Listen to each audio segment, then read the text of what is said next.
জিজ্ঞেস করেন যে ফ্রিজে রাখা যাবে কিনা। জি, কুরবানির গোশত ফ্রিজে রাখা যাবে।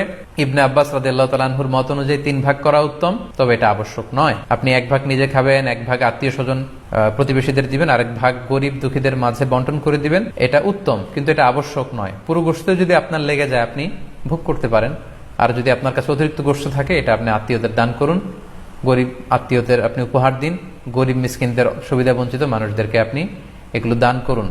কারণ সূরাতুল হজ্জের 28 নম্বর আয়াতে আল্লাহ তাআলা বলেছেন ফাকুলু মিনহা ওয়া আত'ইমুল বাঈসাল ফাকির, তোমরা কুরবানির এই গোশত নিজেরাও খাও এবং অভাবী লোকদেরকে দাও।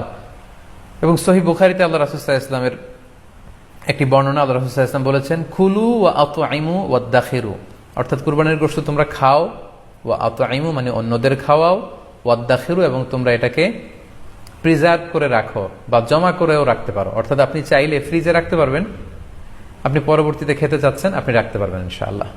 সো উত্তম হচ্ছে 3 ভাগ করে 1 ভাগ নিজে খাওয়া, 1 ভাগ আত্মীয় স্বজনদের প্রতিবেশীদের দেয়া এবং 1 ভাগ অভাবী সুবিধা বঞ্চিত গরিব মিসকিনদের মাঝে বন্টন করে দেয়া। এবং অবশ্যই অবশ্যই যাদের সামর্থ্য আছে আপনারা বেশি বেশি কুরবানি করুন, এবং এই কুরবানির মধ্য দিয়ে আমরা অনেক অনেক প্রান্তিক জনগোষ্ঠী, সুবিধা বঞ্চিত মানুষ, তাদের কাছে আমাদের সহায়তাগুলো পৌঁছে দিতে পারবো।